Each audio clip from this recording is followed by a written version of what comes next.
The common misperception is low cost. People equate it to low safety, which is absolutely not true. At that time, beginning of my career, passengers are not familiar that budget airline service.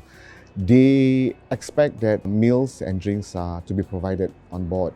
They insist on their human rights to have a meal provided for them. Unfortunately, that the meals that we have are only catered for certain numbers of people. But we do take opportunity of if there is passengers who did not come on board, fail to come on board, if there's meal extra, we will provide for them. Piloting in an LCC versus a full-fledged carrier is, I would say, exactly the same. If there is something to think about, maybe it's the working conditions. There is minor differences. A low-cost carrier would typically fly a tighter schedule and we face shorter turnaround times.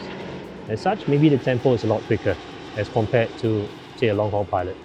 People have come to understand that be it low cost or a full-fledged carrier, the service standards will always be the same. The level of safety will be the same. It's uncompromised. It's non-negotiable. So if I can give an analogy, think of it as a Michelin star plate of chicken rice. One is served in a restaurant versus one in a food court.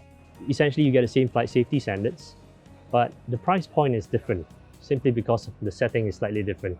When you're at the holding area and you look across, you see 180 people or 200 people, and you understand the fact that their lives are now in your hand.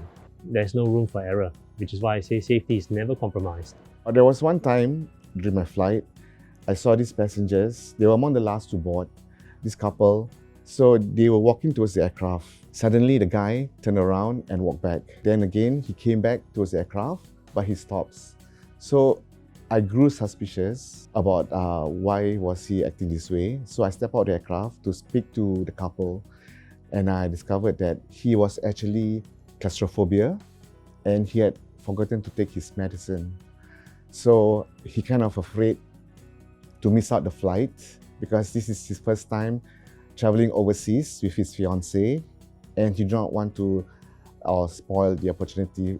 So I tried to calm them down and see if he's able to join us. But his girlfriend was kind of telling him, it's okay, we can do it at a time. But he insists of coming on board. But he just can't bring himself to board the aircraft. I was telling myself if I could contact the ground agent to come forward, see if they can help us to arrange these couples for a later flight and assist them with this situation. So the ground agent came and they say they should be able to. This gave them a relief that they are able to go home and collect the medicine and go for a later flight.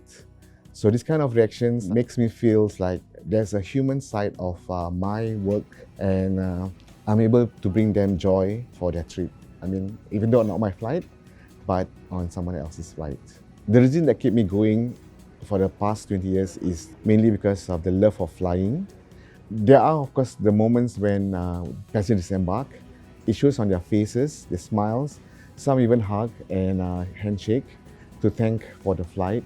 On days where the weather is terrible, you get extended delays because of airport closures and external factors that it's not within your control.